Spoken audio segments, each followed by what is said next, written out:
everything. Right. Yeah. I mean, that's the irony, right? They say, it's so convenient living in America, but you're saying it's so convenient to I mean, do certain obviously, things here. You know what I mean? in the sense where, there's some things in SA that are more convenient than it is in living in America. The women. Now, let's just see. This is what I say. I say, If you had to pick between Savannah and Four Loko, what would you pick? am I trying to have a good night or am I trying to black out? I don't know. Because if I'm trying to have a good night, I'm going with the Savannah. If I'm trying to black out, the Four Loko is too much.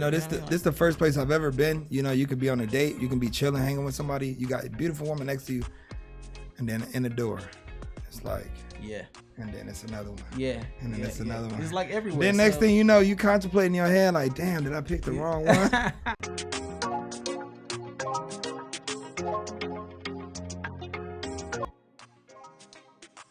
Family, and welcome again for another episode of Black on the Go, a Travelers podcast by your host George Washington and Marie. Hey, hi. Yes. And here we're talking to a fellow brother who came from the States, had his experience in America by the name of Alexander Like. How are you, brother?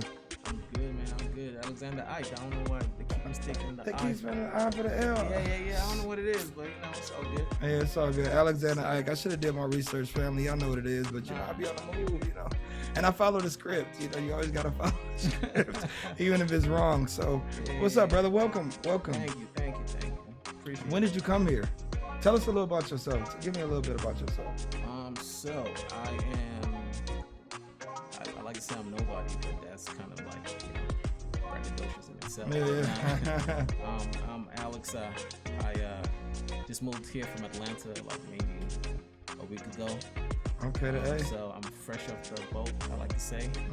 They say that when you go to America, but I say that when I come back the boat. So we on a return trip. You know what I'm saying? This is a one-way ticket here, so I'm figuring I'm not feeling America right now, so I'm out here trying to decompress a little bit, trying to touch grass, ground myself a little bit more. But other than that, like professionally, I'm a tech designer. I also run a foundation for poor and disenfranchised women in West Africa and some other parts of Africa right now. Amazing. Just trying to give them some upward mobility, like trade schools, some colleges as well, and then normal book drives and book bag drives for kids and sending them to school with like shoes and things like that. So that's amazing. Short of. Thank you. That's the short of what I am about right now. So. Yeah. So what motivated you to bring your talents here to SA? I would say this. To start off, I used to live here before. Okay. Say 15 to 18 years ago. And did high school here for a little bit, moved to America just off of the strength of watching music videos and the same thing everyone thinks about America. They think it's really like live, you watch music videos, you think you're just gonna go up. I really thought I could just run up to Usher's house and like tell him like, yo, I could sing, like yo, sound. You know what I'm saying? So I really thought I could do that, but I go up there and I tell my cousin, like I got my big cousin up there in Atlanta, so he's like, you want to do what, man? You want to go up to Usher's driveway and tell him like you can sing? Like, what makes you think like 10,000 people are not doing the same shit? So exactly. Either ways though, like I was there for a while, did college, worked there, did all that, multiple businesses. But there's a thing you find out that you spend maybe 5 times the amount of money to invest in any business out there than you would anywhere here. I be trying to tell people, bro, like people think that money is growing on trees. It is not. And American really it's just not there. It never has been and never will be. I heard you met Marie in school. Yeah. When I was leaving, she was coming in, so we kind of had like a brief couple of months getting to know each other, mutual friends and all of that, and then I took off from there. So but we've all kept in contact. Every time I come here quite a bit, I've been coming back quite a bit. It's like I kind of call this my second home. Yeah. I got a first and a third home too, so but this is my second home, so I come back quite a bit, and I try to have like a get together with everyone that I can keep in touch with down here. So Right. I've been in contact ever since I left. Yeah. So what's your ethnic background, if you don't mind me asking? I'm Igbo from Nigeria. Igbo, nice. Yeah. I'm Igbo from Nigeria, but I spent a lot of time in like Lagos and Ibadan, where I went to school in both places actually. So I know just as much Yoruba as I know Igbo, which is not a lot, but you know, Yeah, but it's I enough. could finesse my way around. That's all you need. You That's know all what you I'm saying? Yeah. So would you, before you go, Marie, would you ever move back to Nigeria? The same way you call is Nigeria one of those homes you said you had 2 months? For sure. Okay, so I'm gonna put this. Nigeria is just home. You know what I'm saying? I don't call it my first, second, third. It's just home.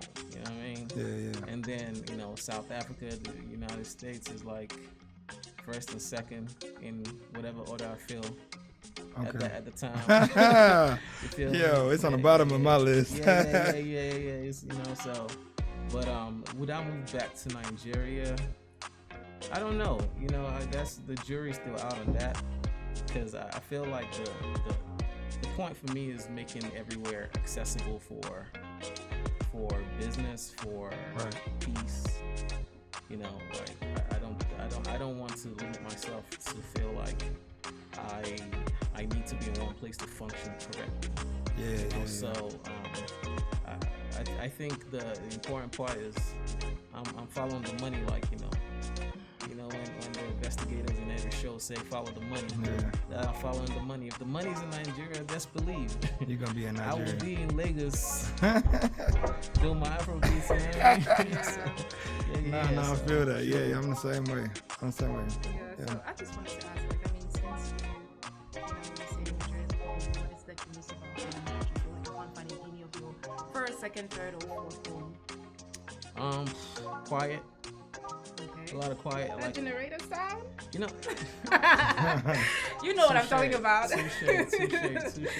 Nah, I'll say this. Like, if you find a place where you feel peace, like I meditate a lot, I meditate a lot, and I'm able to tune out certain things. Like, I don't know if you sometimes you have smoke alarms in your house. Yeah. Sometimes like certain things happen you can't quite like hear when the battery's off, but when a stranger comes, they can hear like that beep Yeah. sound, Right. but then you're like tone deaf to The it. battery did. Yeah. Exactly, because you found your way to cope with that particular situation. So it's like, the generator doesn't really bother me. So when I'm in Nigeria, like a lot of times I go to my hometown, got a house out there, so go out there, eat the food, hang out with my mentors from down there as well. It was one of the people that used to live in the UK back in the days, and he got talked into moving back home, and like he's doing really well for himself out there, and like showing me about constructing, building commercial buildings and households and things like that. So I would move back if the situation was right. Like I don't feel like I'm limited to anywhere. I would literally move to Singapore if the situation was right. You know what I mean? That's Don't move there. Don't move there. Moving, don't you think it's just all about like money, having money? I feel like you could live anywhere where it's livable, if I can say it. You just need to have money. For instance, like for example, they'll ask me like, would you move back home? I'm like, absolutely. I feel like you can live comfortably anywhere if you have the means, to create the environment you want. Right. You guys agree? Yeah. You know what I mean? Yeah. Yeah, so my biggest reason for coming here is because my dollar wasn't stretching. Like how it is. Like you get your paycheck. Yeah. Once you take care of bills, you look at what you got left, and all you got left is enough to smoke I swear to God, or like, drink, whatever your vice it's is. true, Like though. I don't care how much you make. Like honestly, they say live below your means, and I know a lot of people that do that already. But then they got like 3 jobs, earning 6 figures each. And then for some reason, like your expenses kind of creep up. You know what I mean? Like the truth about it, if I do the mathematical breakdown, just on average of someone that earns like the basic 6 figures, you realize that after taxes, living expenses, your car, things like that, you barely make it out with like a couple dollars. You know what I mean? Like there's barely enough to save. You know? Let me ask, what can you buy with $10 in America? $10 in America, as far as like. Let's say all you got is 10 left. You got 10 left. You done paid all your bills. You still ain't got gas yet, and you got $10. What you got? Man, I'm telling you, like if you want to buy some snacks, maybe. But honestly, like if you're in a city like Chicago where you gotta pay for parking everywhere, like $10 is gonna get you valet parking. Man, it's gonna get your car towed. I think $10 is like the equivalent of 200 rand. 200. I think less than 200 rand. Oh yeah, it'd be like 180. KFC, you can buy for your ticket. You can buy your parking. Like you can get a little bit more. You can get basic fast food, but like to get a boot off your car when you get booted. It's $75. Yeah, that 10 gone. That 10 gone. That 10 gone from the thought of making the wrong mistake. Yeah. You might spend the 10 going to the gas station. Yeah. Cause it's like when the winter come in America, gas is cheaper, but gas run away faster. Facts. It's like it's always a setup around the corner. Start figuring out how to pump your gas. Like they say, pump your gas like in the middle, like at night. When it's a little cooler, so you can get. That is so crazy. Listen, we for real. We be planning out how we gonna get the very last drop out. We turn the gas pump upside down, shake it a few times. Always. Yeah, you can't leave a drop. Even though that drop ain't getting you nowhere, you can't leave it. Yeah, I still do that. I tell everyone it's just because I don't want the gas to drop on my shoes, but yeah, you really just getting that little extra. Trying to get up my money out the goddamn. You want to get that last drop. You know what I mean? That's crazy. And yes, you pump your gas in America. That's like something that people take for granted, like out here or in like other parts of Africa, and only like maybe in Jersey or like like I was saying, like offline as Jersey and some parts like small cities in different states that you might get someone to pump your gas, but for the most part, you're doing all of that shit yourself. You're doing everything yourself. Checking your own tire pressure. We pumping our own tires, y'all. Yeah, for sure. Like you're not gonna drive up to someone and have someone like with the on the side of the road with the vulcanizer pumping your tires. No, you're doing all that. It's convenient. Like you go to the gas station, they do it for you. They're very nice. They even like wipe your windshield and everything. Right. Yeah. I mean that's the irony, right? They say it's so convenient living in America, but you're saying it's so convenient to. I mean, obviously, things here, in the sense where there's some things in SA that are more convenient than it is in living in America. Like for example, you pumping your own gas. Like here you got people doing that for you while you sit in your car. Yeah. Everywhere got its perks. Yeah, they ain't trusting nobody with their money or card though in America. So y'all stick your card out the window, the money out the window, and they grab it and pay. But no, we ain't trust. We don't trust nobody that far. Like we ain't even gonna trust you to go in a gas station with our money. I'm trying to tell you. Yeah, it's rough. It's rough. You don't know who to trust. Like you might go up to a restaurant and tell you got valet, and it be like some random nigga that just take your car and take it on a joyride. Man, I swear, man. Like, there's certain crimes I don't expect to experience down here. Like you might say the crime is high in certain places in South Africa or like Nigeria or wherever you go in Africa, but there's certain things I don't expect down here. Yeah. But it's all fair game if you're in Atlanta. Like you expect I was telling you the other day, like when I'm walking down the street here, like I'm always like if someone's behind me, I'm kind of looking back to make sure the person is walking past because I just feel like something's gonna jump off. Because something jumps off at any moment. Exactly. So it's like I'm always like kind of shifty a little bit, kind of like trying to watch everywhere I go because it's like you kind of get programmed to be like that, like being out in certain places in America. You know what I mean? Like the tensions are high, especially since COVID. It's been crazy. Yeah. We don't even want nobody standing behind us now because it's. COVID had us the 10 feet away from each other. It's almost like now we don't even. Ubuntu's out the window in America. Like if we had any hope of like being one, we barely even shake hands anymore. We just dapping up. Yeah, COVID has separated people, made them more social on social media than they actually are in real life. Speaking of, at this, there's a new article I read like a couple of months ago. It's such a sad story. So there's this elderly man. He had a kid, a very young kid. And, the kid died of starvation, and I mean, they live in an apartment building. Here things like that. I don't think that would happen like this here because people check up on each other. But it's so sad that like you said, like people just keep to themselves in America, and it's so different. You know what I mean? Yeah. I mean, if I feel like if maybe it was in the things happen in this situation in this country, I think like things would have like they wouldn't have died, like nothing would have happened, you know? It's so crazy. Yeah, man, people don't even check on family. Yeah. You know, even those who migrate to the States, you can count, they completely lose everything they had back home. They are totally different people, totally different. Because if you either got to adjust or you left behind. And the moment you left behind, you may be homeless. And it's crazy, but everything reverts back to the money you have in your pocket, no matter what you're doing. Yeah. You don't have anybody in your corner, you might fall on hard times, you might be alone. Yeah. And shelters don't open the door for everybody. Yeah. Women, they do, but but not men. Yeah, Black you men know. especially. Why not men? Why not black men? Because the stigma of black men, you know, we're dangerous. The darker you are, the more dangerous you are. Yeah. We could be a criminal. You know, there's so many stereotypes that we put on each other. You could be dangerous, Right. or that other people put on us. Yeah. You know, that it's hard to combat when you're struggling for your life. You know, it's people who ain't got no job and no car, no home, and they trying to process how to make it to the next day, because where we from, again, ain't nobody checking on you. So you could disappear one day and nobody even think about you until a year later and be like, hey, remember old boy that used to walk back? What happened to dude? And that's how people Facts. Yeah. Facts. Super facts. Like, even like, I'm not gonna lie to you. I moved a lot.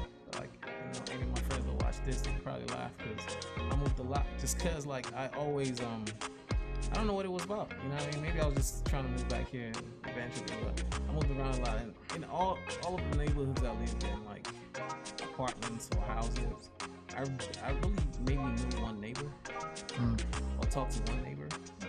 You know what I mean? Like it's not the most, you know, socially friendly, like say hi to your neighbors. Like you're not laughing at everybody the same way you're.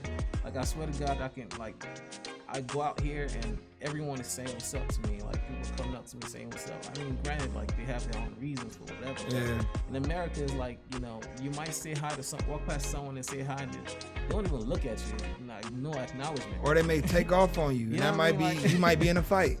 You know what I'm It saying? could just Like, happen what that the fuck you fast. looking at? Yeah, You like, know what I yo, mean? Like, who you talking to? You talking to me? Like you can't say what's up, because what's up can be a sign of, Right. yo, like you want to fight, like, what's Like, good? What like, you mean, what's up? Yeah. Like, what's really good? You know what I mean? Yo, so it's like, man, even communication is difficult, because the wrong lingo in the wrong part of a town could be your life. Yeah, it could be your life. Yeah, I mean, and then you got people that trigger happy, you know, like everybody got a fucking gun. It's ridiculous. Like I was talking to one of my friends like a couple days ago, and he was asking me like, yo, why you moved to South Africa? And I'm like, yo, it's getting crazy in America. yeah. And he's like, you sound like, you know, things are really bad for you. I'm like, not really, but I mean, I could show you. So like every single day for the last couple of days, I was sending him a video Of something of going something down. going on every single day. The last one I sent him was actually downstairs from my apartment that I just moved out of. That just happened. It was shooting that just happened like literally 2 days ago. And I'm just like, and this is a very nice neighborhood. I mean, Midtown Atlanta. It don't matter where you are, bruh. It doesn't matter where you are. You know People what I mean? think you Like, can run away in the suburbs. Like, nah. no, man. That's what I tell people here. Like, going to the CBD ain't gonna save. Going away from the CBD ain't gonna save you.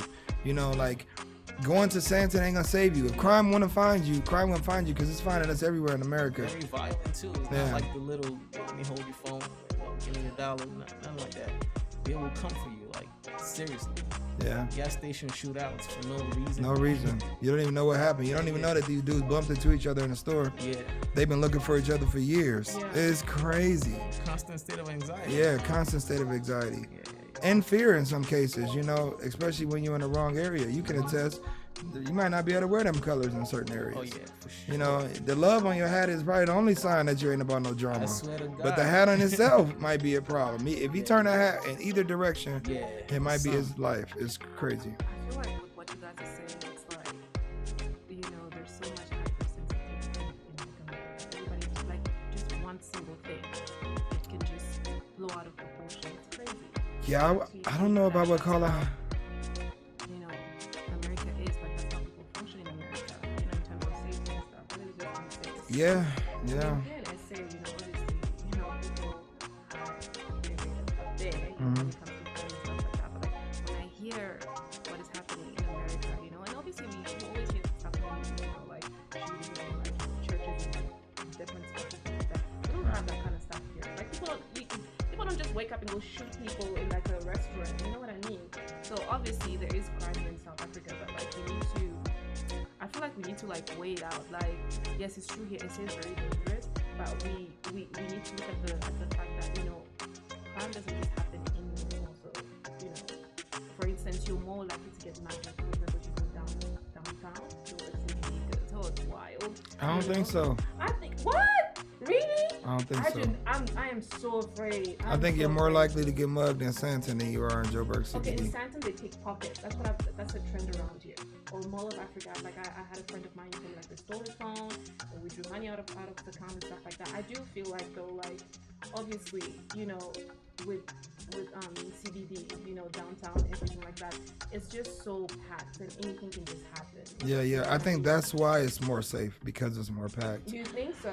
Yeah, I think the image of the CBD, just based off of living there, is because it's not as clean as some of the other places, because there's a high amount of people that people associate black people, uncleanliness, and chaos to dangerous. And I really believe this is a stigma that was put on our people to run people away from the CBD so that other groups of people can buy up these properties and then one day resell them when the city gets good again. I think it's a grand scheme to get people away from the CBD because that's where the money's at. Yeah. When Joburg was one of the most prominent cities in Africa. Yeah, it was the CBD. Like, it was the CBD. It was beautiful back in the 70s. Like, yeah. It was amazing. You can't look at it. Like you look at it now, you look at it back then, it's completely different. So, sure. You got a point, you know? Yeah, and I think it's the more people run away from it, the more in bad condition it's going to be. You know, when are the doctors, the lawyers, I'm good. You know, the people who are skilled professionals going back to these areas to help build them again? You know, are we just going to let it die out? Are we just going to praise Sandton? Or we going to reach out to some of these other places and start rebuilding? Yeah. Because it takes us. We can't keep expecting the government to do things that we won't even do ourselves, you know, and it don't always take money. Sometimes it takes a hand. Sometimes it takes individuals, the community pick up garbage. Look at Rwanda, Umuganda. They do it once a month, Saturdays. They rebuilding the community. They cleaning it up. They policing the people. You know, that's what we need. And the same way you police the how train, the same way you police it by finding somebody for chewing a piece of gum, do it in the CBD and it'll change. I mean, like, of a church goer basically George. Oh, really? I mean, it's true though. Like, even in America, like, you know, let me use Atlanta for example, right? There's this great migration of a lot of people moving to Atlanta, right? Like right now, like literally, we're trying to beg people to stop moving to Atlanta because they pushing the price up, right? Yeah. So places like downtown Atlanta, like when I moved to Atlanta, I paid downtown, like by the baseball stadium, Turner Field. I paid like $800 a month for a 2-bedroom apartment. Now, let's not do a comparison as far as like conversion of what that is here. You know? This was like 15 years ago or something like that. And now you can't find the same apartment for like $1,800, $2,000 a month. You know what I'm saying?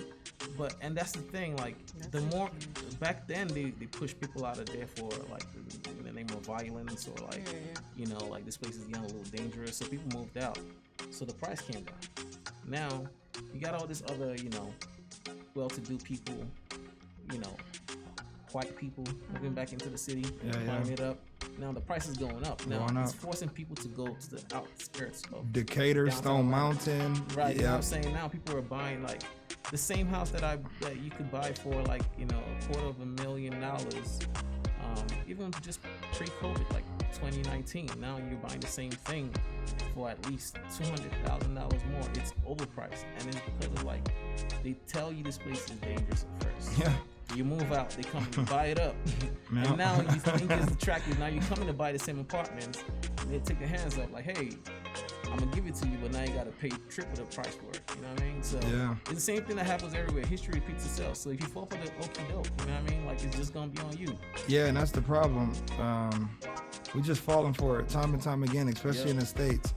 We let them gentrify us into certain areas, run us out those areas because they realize, see, they weren't smart people when they put us in these areas. They didn't realize they set us on gold mines. Yep. But then once they seen how much of a gold mine it is, they send us on our way and they take over the place. So, question, what's the difference? Because to me, South Africa, I tell people South Africa is a first world country. I don't, even though they get paid differently, I say based off the infrastructure, the way they run things, is first world. So what's the difference between South Africa and America being first world countries outside of the currency? I wouldn't say, I don't want to give an educational answer, I'm just give my opinion anyways, you know. Like, as far as like first world, third world, all of that, I would agree with you that South Africa is a first world country because it's not I don't think it's fair to compare all of the countries together, right? Some countries are like 100 and some odd years old compared to a country who's just like 50 years old, and you expect them to be on the same level as far as like first world or third world countries, right? So I do feel like, you know, like you said, to George's point, you know, like the way the system is run here, that's why, you know, I would say like that's one of my motivations for moving here rather than going to Nigeria, to compare. Like the things flow a lot easier here, you know, like the same, I don't feel like I would lack as much of the tech access that I need. You know,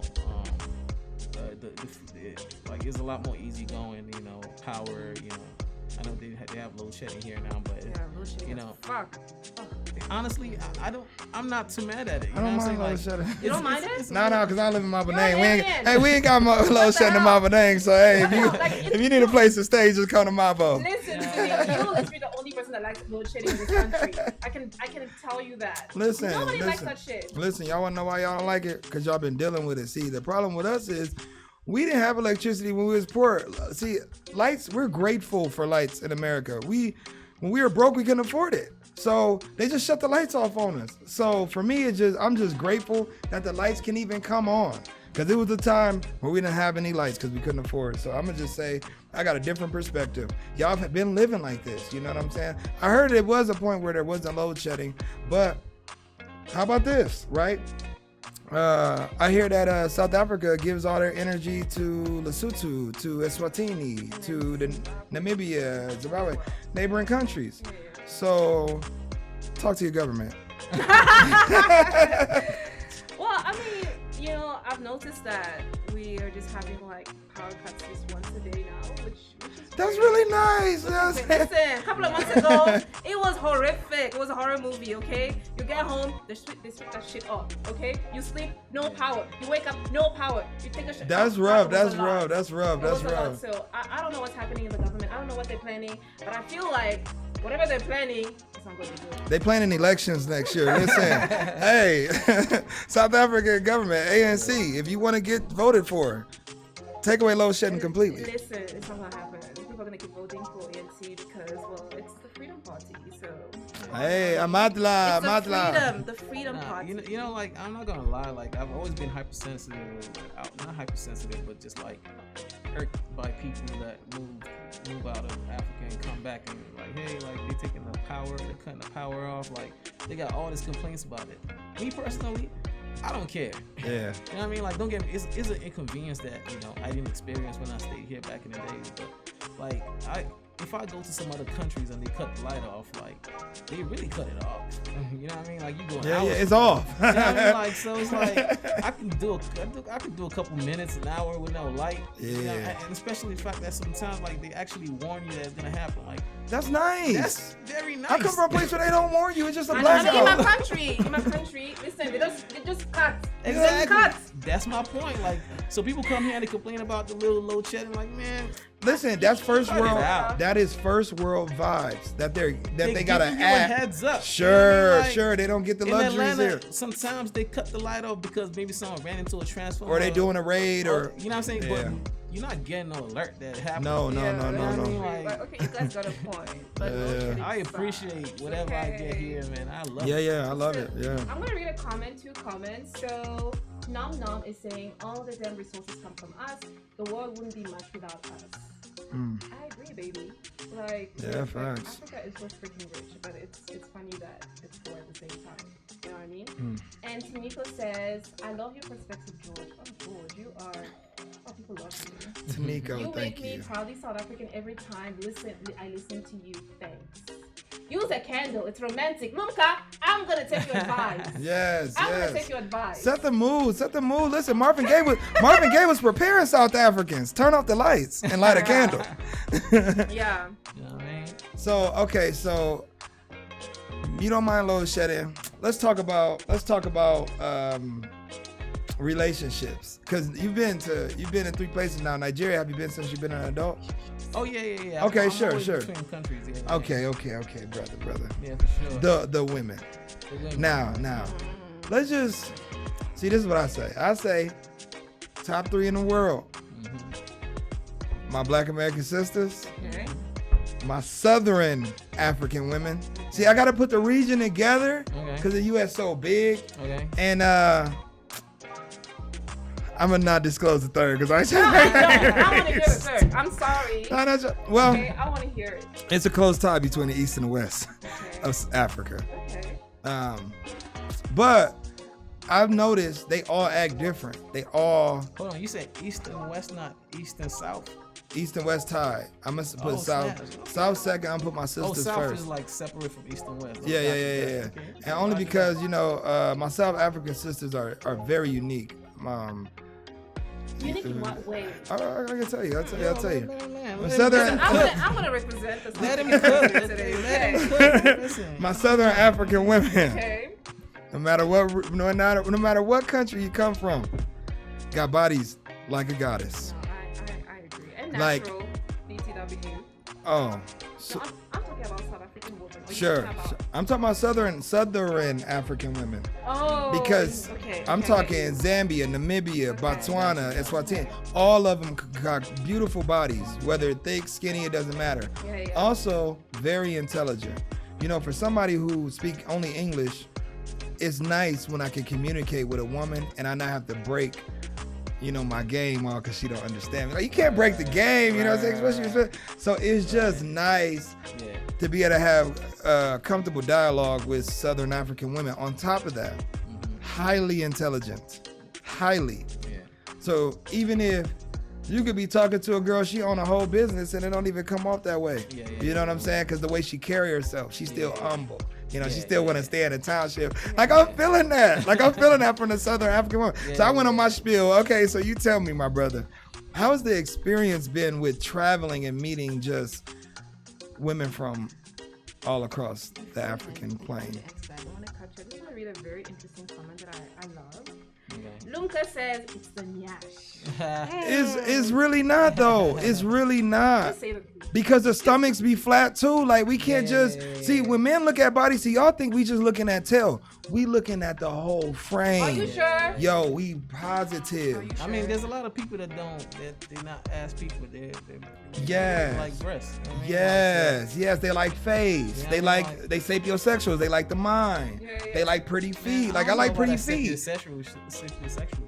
I feel like that's a new term that people. It just is. like, It's new. It's new that I like how you people think. running with it now, but it's so yeah, I'm gonna let y'all have it. But It's even so, like, some men like beautiful, pretty feet. Like, especially y'all be rocking them sandals a lot. Them bunions be popping.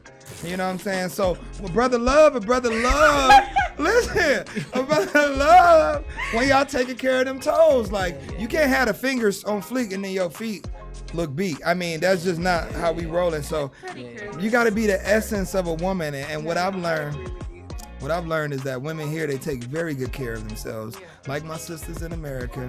And like I said, the East and West is tied, but it's because I ain't experienced it yet. So to be determined. Any West Africans and East Africans? Yes, listen. The very first night I got to this country, I got picked up by Uber by a Nigerian woman. And the first night. Listen, the first night I'm like, I'm staying in Africa.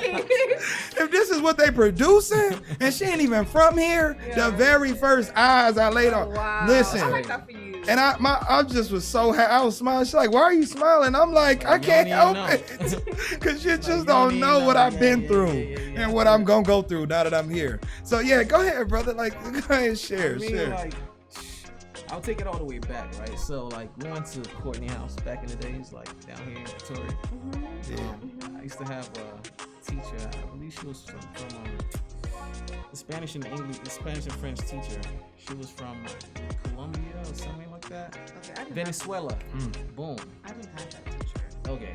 So I always thought like, you know, the ladies from the islands, like, you know, Venezuela, Colombia, all of that, like they were like super bad. And those were the people that had in the music videos, you know, back in the day. Yeah. I always thought it was like, yo, they were like the cream of the crop, you know what I mean? And then I moved out there and I started to realize like, yo, I'm really feeling the Jamaicans. And then I realized like, yo, I'm really feeling the Ethiopians. And slowly but surely, like I'm coming, like this was like early when I moved to America, right? Now I'm moving, like my mindset was shifting back to African women. Yeah. And I maybe dated like maybe one or two people like for real outside of like Africans, but for the most part, like I realized that I need to have a connection, something in common with the person, and I can't teach you how to. I don't have the time to teach you how to get the innuendos and like the slick jokes. Like it's impressive. Like half the things you're talking about, like South African culture, like I don't know it. You know what I mean? Like, and it's like for you to come here and know things like that, like you appreciate the culture and you learn on your own. For sure. I'm not gonna sit here and start teaching people how to like what your law is and tell you how to that's difficult. Like, yo, do that on your own if you really care about it. And then, you know, but not like in general, just for visual purposes.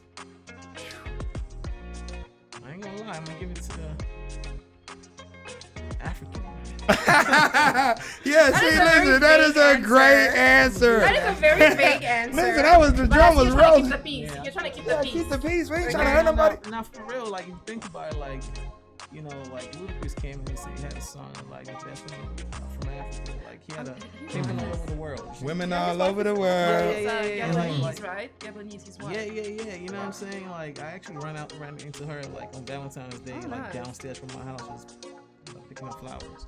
You know, like, really beautiful. But either ways though, and I feel like, you know, it's hard for me to pick between South African women and their bodies, or like it's so hard, Ghanaian man. women, or like Ethiopian women. I won't lie, like anywhere you go, I've realized like it's a hit or miss. It's the DNA. And when it's a miss, it's a miss. But when it's a hit, oh my God, it's damn near top 10. You know what I mean? Exactly. You know Billboard top 100. You know. Yeah. It's a hit. You're not walking around here like, yeah, I got a baddie yesterday or last week. Like you getting a baddie every single day. Like you talk everywhere you walk around, you see beautiful people. You know, this the first place I've ever been. You know, you could be on a date, you can be chilling, hanging with somebody. You got a beautiful woman next to you, and then in the door, it's like. Yeah. And then it's another one. Yeah. And then it's another one. It's like everywhere. Then next thing you know, you contemplating in your head like, damn, did I pick the wrong one? You know what I'm saying? But no. I feel it, man. I feel like there's a lot of beautiful people out here, like, you know, and it's really mixed too. So you really get to know like what the blend of African culture is like. You know what I mean? So, yeah. So, I want to read a comment from Brittany J. She says, women in the U.S. don't get a fair shake. We didn't get the opportunity to live and grow in Africa. Yes, listen, I'm a firm believer. If my sisters, my Afro-Brazilian, Afro-Colombian, my Black American, my Jamaican, if them sisters grew up in the motherland, competition over for everybody. Listen, we just gonna connect. We gonna just connect all the borders at that point. This is my. Listen, do you see? Listen, if all the African women came back home, could you imagine the beauty that would come out of this continent? We wouldn't need. The beauty is already coming out. It's already coming out the continent. Exactly. But like, to add on to, like y'all can't be the only ones. You know, got the beautiful African sun, got that good African water and fruit. Y'all can't be the only ones. Stop being selfish. We going to get BBLs for a reason. But listen to me. Like, come on now. That's a good one. But listen. Remember, there are also areas where the content is lacking. So I mean, the women gotta be pretty. We gotta have a beautiful sunset. I ain't gonna lie. I kind of But if you consider yourself African, right? Maybe your ancestors were taken to America or Jamaica or wherever, Haiti, wherever it is, right? Yeah. But if your ancestors come back to Africa, then you consider yourself African. I'm talking you too, you know what I mean? Like, cause end of the day, the beauty was taken out of Africa. It was. To those places. So No, to talk about the fair shake and all of that, like, do you consider yourself African? If you take yourself out of that, then that's your own problem. Yeah. I consider you African. If you were born there and you have African parents or you grandparents, whatever your ancestors are, and you beautiful, Listen. Solution, not to the be problem, to be getting fed GMOs, contaminated water, Don't get me started on the food out here. To be getting that and still be beautiful. Listen, my Black American sisters, y'all are doing a hell of a job. And keep doing y'all thing. Let's keep doing y'all thing because y'all doing it with all the contaminants. Yeah. I'm not gonna think lie about to you. that. That was one of the perks of me moving out here. Like, the food is just killing you out there, man. You know, like sometimes, like I heard, like a lot of countries they don't even export American foods out there. Like some parts of the UK, or Europe, rather. You know, like. The food is crazy out there. Like, I've been bloated for years in America. I moved out here 1 week and I'm feeling light on my feet. You know what I mean? Like, no, for sure. Like, what you said is key. Like, you know, doing it with contaminants, GMOs, all that. It's crazy. Bro, so you feeling sluggish? You not even. We eat it. We get the itis. If y'all know what the itis is, my people, the itis is pretty much when you so full, you just fall asleep. Yeah. Mid-sentence. Your body's working so hard to break that food down, like you just pass out. Yeah, no, for sure. Yeah. So, like, just speaking of food and the fruit, like, so you would say it tastes different? Oh, absolutely. You feel different. I feel like I'm eating my vitamins when I eat like normal food. Crazy, right? Yeah, you know what I mean? Like, cause end of the day, I'm not too much information, but like I had to like take stuff to kind of like move my bowels almost every other day in America. You know what I'm saying? Like, the food is plugging you up. Like, you're stuffed just from one meal. Like, sometimes eating one meal a day is too much.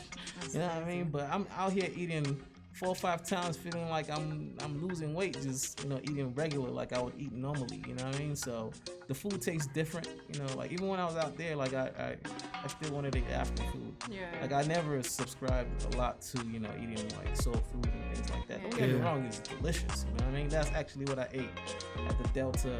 You know. It's lounge. too much soul food in the egg. Yeah. It's everywhere, you know what I mean? You get sick of it after a while. But you know, like I always loved my African food. Even like I traveled to Houston a lot just to get it. You know? Hey, let me say something, cause look, there been some debauchery. I made a video where I made some sweet potatoes, but I put brown sugar in it.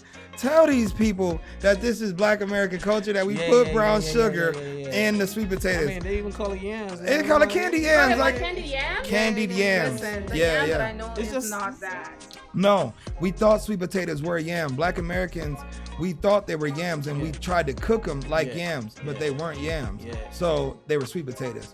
We didn't know sweet potatoes were sweet potatoes until George Washington Carver. Listen, there's a long history of us with food in America, and we use foods to make inventions. And in weird ways, like the way we use food was just totally different. Alex, Lumka is saying you need an essay woman to cook for you. Would you like that? I'm married. As far as you're concerned, I eat at home. He's married, he's home, guys. He's married, he's taken. Yo, he know exactly what to say. Exactly. Well, you can ship it to me, though. I eat it. Ship it. Ship it. That's crazy. But like, another question in terms of the food. So, since you've been here, like, what South African dishes have you tried? Have you tried anything South African or more Nigerian or more African in general? Man, I feel like you're gonna come for me for this one. No. Go ahead. This is a free space. You can just say whatever you want.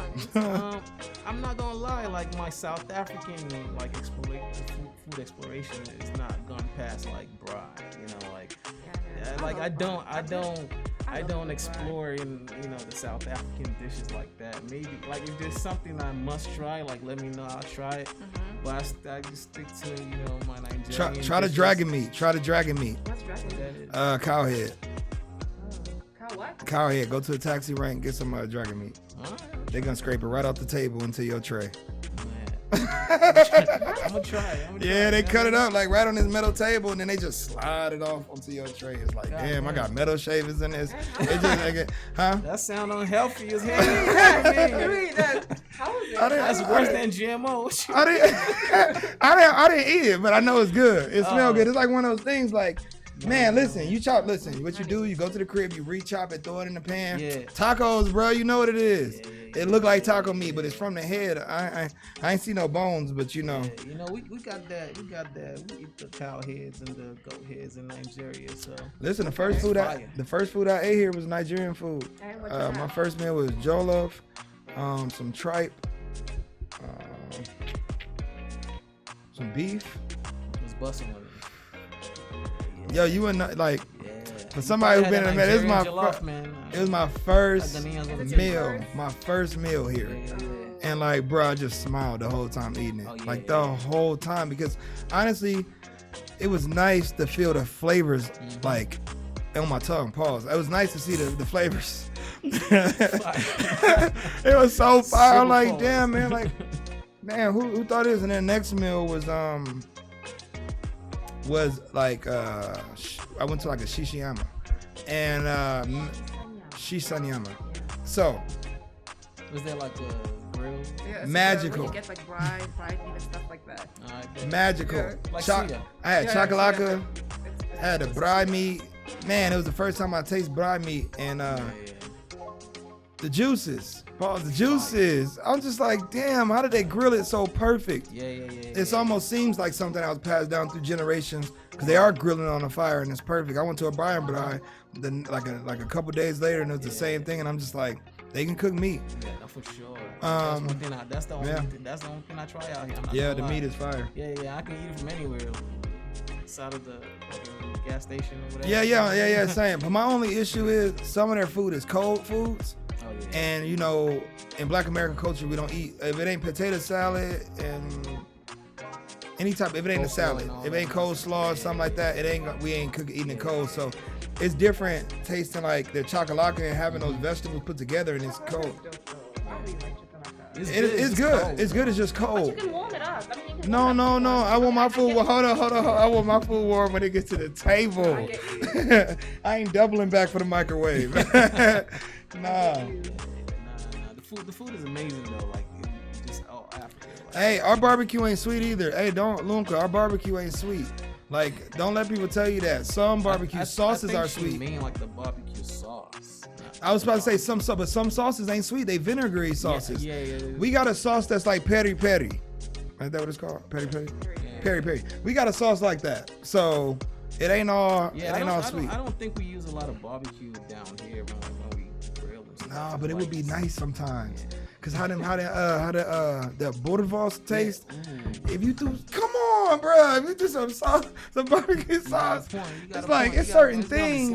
But you know what? Like, listen, I'm gonna appreciate whatever I get down here. Cause honestly, like when I think about the foods coming from out there, like I'm going away from those things. You know what I'm saying? Like, like I want to stay away from that as much as I can. As possible, you know what I mean? Like, so like every now and then, you know, when I go back and try, you know, some Chick-fil-A and all of that. Man, they go in here. It's over. It's over. I do. It was crazy. It's like. That's another topic. I miss some Chick-fil-A though. Zaxby's, oh my god, man.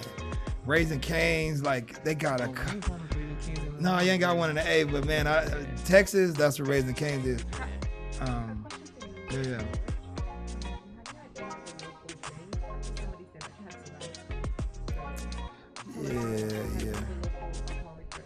I had Savannah had something called I've had Hunter's Gold. What's your favorite South African drink? Man, Even if it's like a mixed drink, you know what I'm saying? I'm not gonna lie, man. I'm with the Hunters, man. Yeah. You with the Hunters? We used to love that shit back in high school. Man, that Hunter Gold tastes like beer. What? No. To me, it be tasting like cider beer. It's cider. It's cider, but it tastes like cider, like with a hint of like barley or something. Oh yeah. I A see what little you bit. mean though, like, but yeah, I feel like I grew up on that. You know, like back in the days. How you feel about that Savannah? I like it too. What'd it do to you?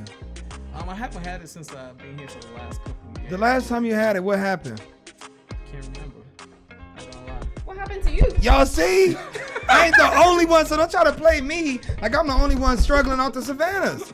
Yo, I had two without. I had two 500 milliliters. I was out. It's like Four Loko. It's not a joke. It hit you like Four Loko. You ever have Four Loko? Bro, it hit me like a okay, my people. Okay, if you can ever, you know how y'all do the unboxings, you can get stuff from Cross Seas. Buy a Four Loko. It's a drink is part energy, part alcohol. Listen, and it had was you. banned in the US It was for a long banned. time. It was banned. Listen, you would be partying, you would fall asleep. You wake up, you back in the party. You're like, oh, it's like damn. It's like cocaine and Molly mixed together. That thing is Exactly. ridiculous. Man. That's how I felt with the But Savannah. all you need is one tall can of Four Loko You to just need party the one entire can and night. a party is lit. Yeah. If You don't you know what's in it though, but you don't. know you're gonna be lit for real. Why would you do that to me? Listen, hey Brittany, you know what it is. You know what it is. They gotta try the Four Locos. Yeah, They trying to play me because I drunk a Savannah, but they drink these Four Locos. Right. You won't drink another drink. If you drink Four Loko, you can't judge nobody for real. Like, Yeah, you're yeah. really gangster for real. Yeah, for real. I You're really mean, thug for real. 2 Four Locos, you're done. Okay, so if you What? Night done. If you got up to one and a half, you might be you done. got a problem. You need you got to drink for them. so I feel so obviously from what I understand, Four Loko seems like it's a mad ass drink. So if you have to pick between Savannah and Four Loko, what would you pick? Am I trying to have a good night or am I trying to black out? I don't know. Because I'm trying to have a good night, I'm going with the Savannah. If I'm trying to black out, the Four Loko is too much. It's just too much. Yeah, Four Loko is a lot, man. It's too much. And I don't know how we did it back in the days. Like we would drink Four Loko to pregame and then go out and And drink more, tequila not realizing we ain't and gonna remember the whole night. Man, it's a lot of dark days. Especially when I was in the army. Oh man. Did you start drinking Four Locos? Because you were in the Nah. military, right? Yeah. Okay. Nah, this was college days before College? Yeah. Oh, that was my army days in college. My college Yeah, days. you know, you probably went in like a lot younger. Yeah, I was 21. I was 21, 20. That's when I started I was drinking. like 23, 24. Killing me, man. They were killing me, bro. Yeah, it was a lot of- Four Loko was.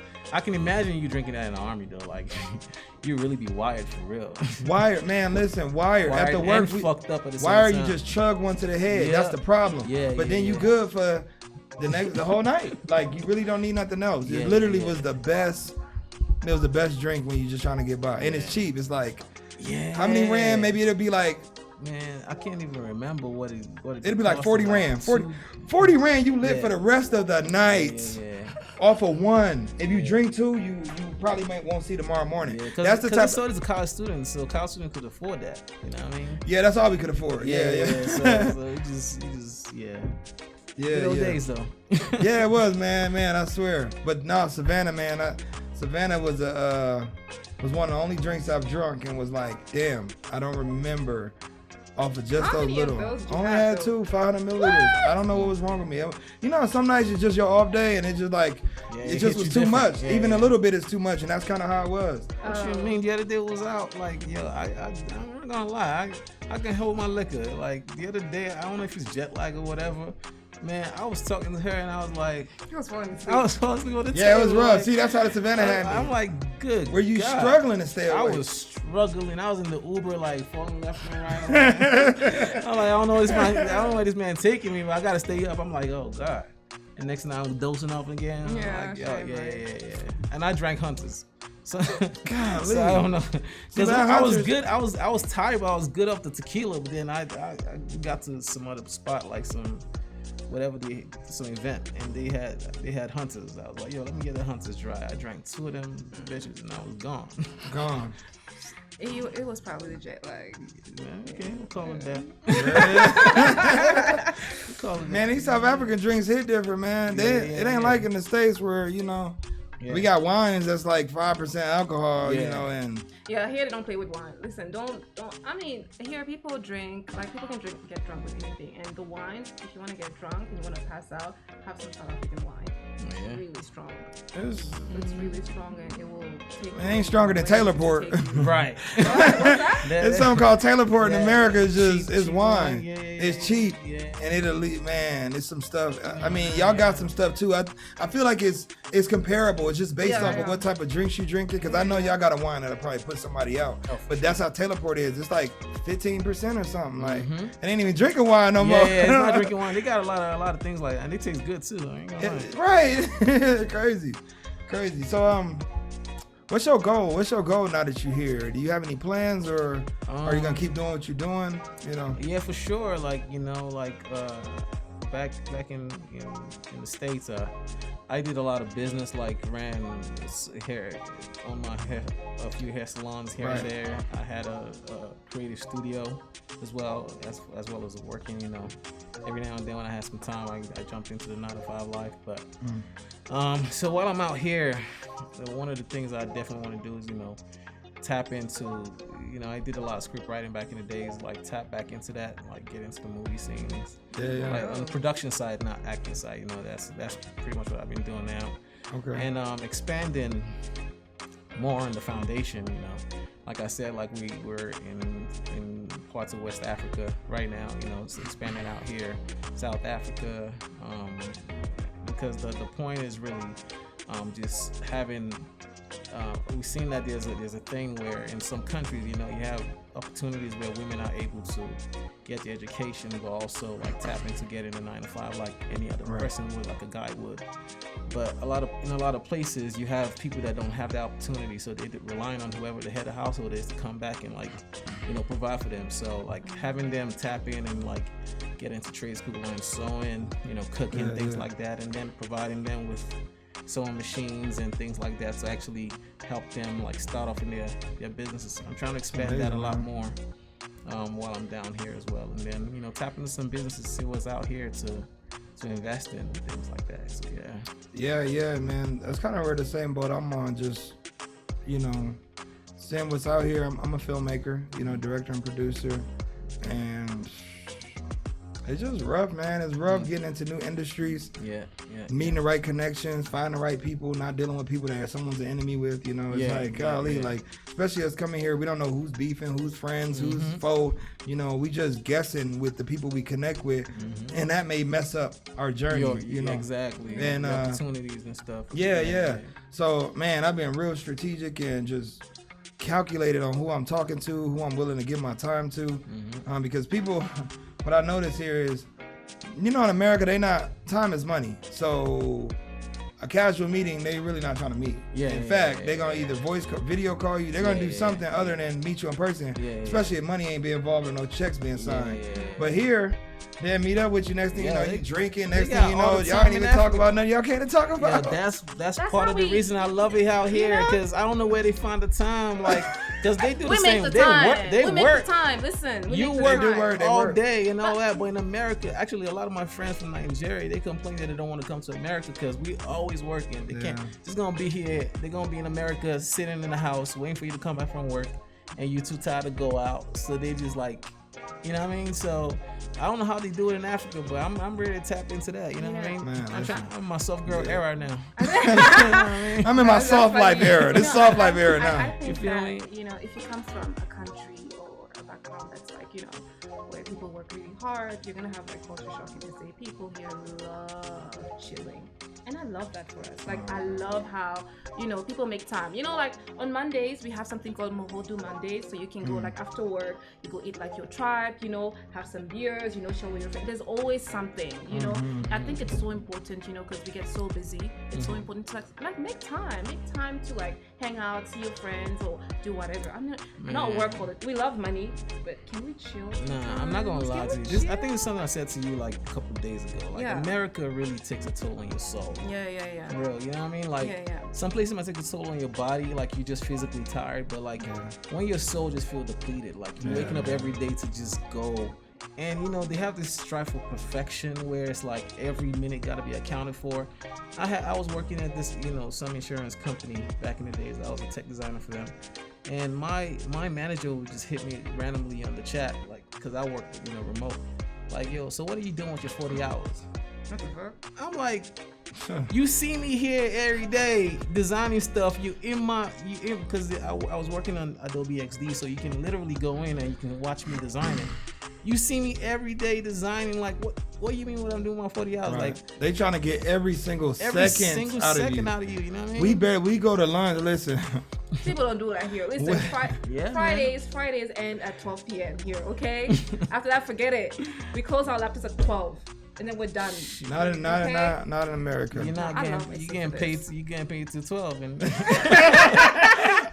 gotta take your PTO, man. You know what I'm saying? Like, no, it's horrible, man. Like, yeah. We can't even go on lunch. We might get fired on lunch because we came back a minute late. But I mean, a minute late. A minute late. Yo, yes. Yeah, it's cut. Punctuality is serious. So this is how it goes. All right, this is how they set up. You got 15 people in your department. You got 1 minute for all of y'all to clock in. Anybody who clock in early, what they doing? Still in time. I never clock in. But the clock in early is still in time. You still in. Yeah. The people who clock in late, if you clock in 1 minute late, that might be your last day. Yeah. And it could be based on somebody. Oh, I messed up my first clock in. I messed up.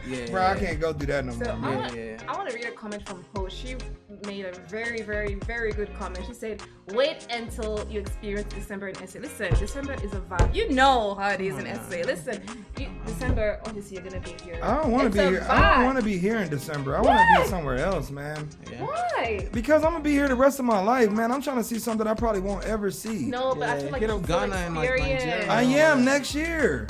It's always time. Listen, I feel like every time I do something in SA, I trap myself more and more into this community where I'm never gonna see anything else. Like I wanted to see more Africa, and now I'm trying to figure out how I can live in SA permanently. You see how things change? All because you start getting in this, you start like, oh, I'm first world now. I'm living in a big house.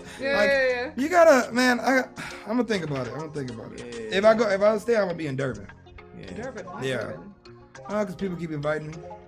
What? People keep inviting me. Is it? I heard it's really fun out there. That's what I heard. In Cape Town. They call it December. And I want to be around my Zulu people. Listen. Okay. Shaka Lembe got me hyped up. They got me hyped up. And have you been anywhere besides Johannesburg, Pretoria? Have you been to Cape Town? Have you tried? No, I've only been at Gauteng, and honestly, I never will go to Cape Town. But what I will say is,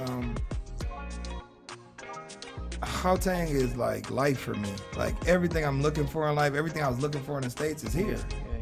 Like I ain't gotta go nowhere else for nothing else. Like I feel like if I never left Johannesburg again, I would be alright. Let me ask you something. Like like a lot of times, like let me not say that. Let me say when I was moving out here, like some questions where people push back on me is like, yo, so if you want to order Amazon or you want to like, have things delivered, like how's that how are you gonna do that? You know what I mean? Like, so like, what's your process of like ordering things online or like having those efficiencies that you had back? Right. So there's a website called what's that website called that you can order stuff? Oh, I can't think of it off the top of my head. But there's a website you can order stuff here. Somebody will say what it is. But pretty much it's just like Amazon. I mean, electronics, books, anything you need, you can sell. They're building their own affiliate programs where people are affiliates of it. Take a lot. Take a lot. Okay. Yeah, Take a lot. So Take a lot is pretty popular here. Okay. And I haven't used it, but I know so many people that use it, and they say it's efficient. Yeah. And then even if, let's say, you bought something that's a scam, like eBay, kind of. Yeah, sometimes you buy stuff and it ain't the real thing. Right, but that makes sure you get your warranty, your money back. Yeah. So I just think it's a good setup. But what I will say is, from the looks of it, Amazon gonna buy them too. Yeah. Because Amazon in town now, they in Cape Town. Okay. Amazon is building. For real? Yeah, Amazon Studios is in Cape Town, which means they're about to start making movies. That's the first thing. They make movies, they get people buying Prime, and once they get you buying Prime, they then bring the factories. And that's what's about to happen here. Books and all that. Yep, and everything. Yep. Yeah. So like, so certain things like that, or like people love their shows in the US, you know what I mean? Like, and I know like Amazon specifically and like Disney Plus and like a few other streaming services are not available here. I don't know. I don't think like the TLCs and the ABCs will be available here. No. So how do you guys finagle your way around those things, like to tap into those shows? Well, Netflix is still present. Netflix hold a lot of shows. Amazon Prime does exist here, I believe. You can still you can get Disney Plus as well here. Showmax. Okay. Yep. Showmax shows other people's shows. So the good thing is Showmax will show other premiere shows, because how it works is when you're streaming, when you're getting a film. I have a film on Amazon, so really what I had to do is I had to go on a website and get it distributed. Now there's certain websites that distribute to 30 plus channels, and I think through distribution and stuff like that is allowing people to say, okay, my stuff is on HBO, but I also want to put it in Showmax across the seas. So I think it's getting easier, and over time it's just gonna get easier. The more of us show up, the more people from the diaspora come back to Africa in general. I think they're gonna expand the way people buy and sell in Africa, and that includes streaming, courier services, etc. Because they have the infrastructure, like I said, they're first world. Infrastructure, they got the people. They got the people. Like, they got the lack of jobs. Amazon one factory can bring 5,000 to 10,000 jobs. Which is amazing. Easy. Which is what we need. Easily. Yeah. Listen, like one of my main priorities out here is to sell Africa to the world, and not in like a malicious way, like to show people the possibilities of like living out here comfortably, to not feel like you're lacking or leaving something behind. And that's I was telling you earlier, like when I thought about moving out here, I'm like, is Teslas available out here? But then like when you see it's not available, you start seeing like, okay, what are the opportunities to tap into, since that's not a thing yet. It's coming regardless, you know what I mean? Like all of it's coming. Yeah, and the more of us that come out here, with the know-how and the will to do it, it starts happening slowly and surely. So. Yeah, and the skills and the willingness to teach skills. Yeah. We be in the stage, we learned something, bro. We'd never tell you. We will not let you get on our back. In 2012, me and my friends, we started a t-shirt line. Everyone calls it clothing. Yeah, you call it. Honestly, it's a t-shirt brand. T-shirt line. You know what I mean? Like so we like just to find a place to source the shirts from.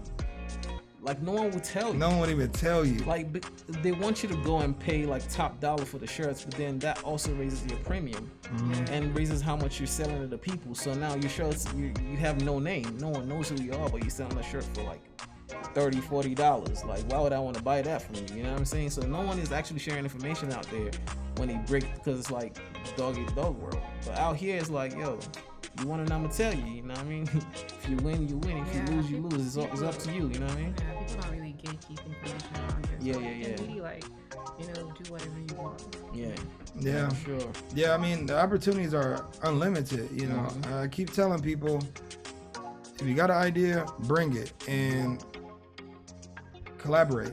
We don't have to dominate markets. Like most of us who come here, we got enough to live without doing anything else ever for the rest of our life.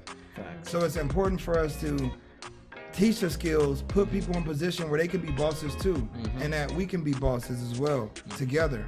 How do we build that bridge unless we work together? And I'm on the same realm as you. I'm trying to show Africa in a positive light and show the possibilities, but I'm also trying to show people who are willing to come here and help grow with the people, not grow above them. And because we got some mentalities. There's something called the Memphis mentality in Memphis. And if you didn't have that Memphis mentality, you weren't going to survive. I remember, bro. There's a comment there that's very interesting. It's by Joanna Munyai. She said, since I came across your page, I changed my mind. I no longer believe in the American dream. Listen, it's a nightmare. It's a nightmare. Yes, tell us why it's a nightmare. We want to know. Yeah, it's a combination of mass incarceration, drugs, gang violence, black on black violence, police brutality, systematic oppression, poor public schooling, miseducation. Well, there's more. There's always more. Yeah. Oh, debt, extreme debt. Yeah. Lack of good jobs. lack of any jobs. You know what I'm saying? Now I have a question for both of you, since you both, come from the same country. I mean, it's true that media has played like a really big role in shaping people's minds, especially in Africa, because I feel like when people see America, they see it as a promised land. Yeah. Why do you think people are so eager to leave their countries to do whatever it takes? Because there are people who actually go, they don't even use the normal, let's say routes, buying a plane ticket, going, because they don't have the means. So they go through a lot of challenges to get wherever they need to be. But why do you think people are so obsessed with wanting to be abroad, whether it's in America, Canada, France, or I don't know, the UK? Why do you think people, and I'm going to talk about our African brothers, because it's mainly us that do that. Why do you think we're so obsessed with believing that there's something better out there? I mean, that's a concept that we all grew up, feeling like the grass is always green on the other side. You know what I'm saying? But it just seemed like the other side was always, overseas, like the US, UK, Canada, all that. And it's a popular misconception, because it doesn't matter it don't matter where you're trying to go to. If you don't have a plan, you will fail. You are gonna fail. You know what I'm saying? You will fail, if you don't figure it out fast. So the thought that you're just gonna go up to a brand new country and you get that 6-figure income and you get to live the lush life and send some money back home and build and invest and all of that stuff and save is nuts. Let me also explain the Hollywood magic. Yeah, that's now y'all gotta understand, my people. Hollywood are professionals at selling a dream. They only movies y'all see over here is movies that show Euros as badasses, black people as gangsters, our communities as poor and impoverished, their communities as high luxury, and everybody's on the pursuit of happiness thanks to Will Smith. Now I can tell you, bro, just me personally, just from working in Hollywood, even in the reality TV shows, it's scripted. Not even that is a true representation of their lives. They have to read a script and say, okay, so I hit him, I swing on him when? So if you look anything that y'all are watching on TV, trust me, Hollywood would never make America look bad, because when y'all come to America, they got a working class again. Instead of us black folk in America asking for more, they can go for y'all who ain't asking for anything. So they trying to get as many foreigners, they don't care where you come from, into the continent of America, in North America, to work. And that's it. Y'all just there to work. And they gonna show y'all whatever they can show y'all. Oh, if you work hard, you might earn something in life, but we work hard as hell. I'm gonna give you a perfect example. When I was in college, I realized that a lot of the HBCUs and the lower funded schools are unable to hide their flaws, the Harvards and the big budget schools, UCLA and all of that, right? So you see that, the same scandals that happen, except it's a really big scandal, then you see it on Netflix or something like that. The point I'm saying is a lot of things in America is optics, right? And the UK likewise, and all this other big first world countries, so to speak, it's all an optical illusion. The more you look, the less you see, because they're painting the picture for you to. They're scripting a story any other show that you're watching. So when you watch it, it's based off of the story that they want you to see. Most other countries, they don't have the time or energy to do that. They just living and making things work for their people. You know what I mean? But America, UK, you think you're seeing, and sometimes it's us giving each other the bad informations. We go out there and we hype it up and oh, it's great out here. And then you deceive somebody else to go sell whatever everything they have to move to this. Not knowing that the person who's sending you that information probably is sharing a 1-bedroom with 5 other people, working 5 jobs. So I think people need to just be a little bit more aware and just take everything with a pinch of salt. It's not always that. Just stop. Don't ask Hollywood. Ask Black Americans how it is. We gonna tell you the truth. Some of us gonna throw some shade and lie and say it's all great and candy and we live in great. I live in a, but don't listen to them. So we wrapping up, family. This was amazing. Again, you know, I do this for y'all, so that y'all just get off y'all tails, bring y'all tails to Africa, and so y'all can stop leaving Africa to go to hell. You know, there's only one place on earth that's called heaven, and it's in KZN. So I tell you, y'all need to really check yourselves before you wreck yourselves, as they say in America. Yes, because facts. it ain't as green as you may think it is. For those who are Christians, remember the story of Abraham and Lot, and how God gave them a choice to pick the land. And Lot picked one piece of land and Abraham picked the other piece. The land that Abraham picked didn't look so good. It was the land that wasn't developed, didn't have any history, didn't have any culture. And what they did with that land, what Abraham did, it became the promised land that was gifted to the people of the book. So I'll say this, don't leave your land for dirt just because it looks like grass. And like, share, and subscribe, my people. Thanks, Alexander, Ike, and thanks again, Marie. Y'all been dope, you know what I'm saying? Thank you. I appreciate your perspective. It's not much that I talk to people who experience what I experience, and it's nice to be able to have this dialogue. You know, I'm hoping we can push it further. I'm hoping we can one day work together. For sure. Yeah, I'm willing to tap in. Thanks for having me. In other words, there's really nothing out there. Just do what you need to do here. Yeah. Okay? Like, whatever process you was gonna plan and take there, take it here. Yeah. My people, Black on the Go with Travelers Podcast. Like, share, and subscribe to our YouTube. Link in bio. And as always, race first.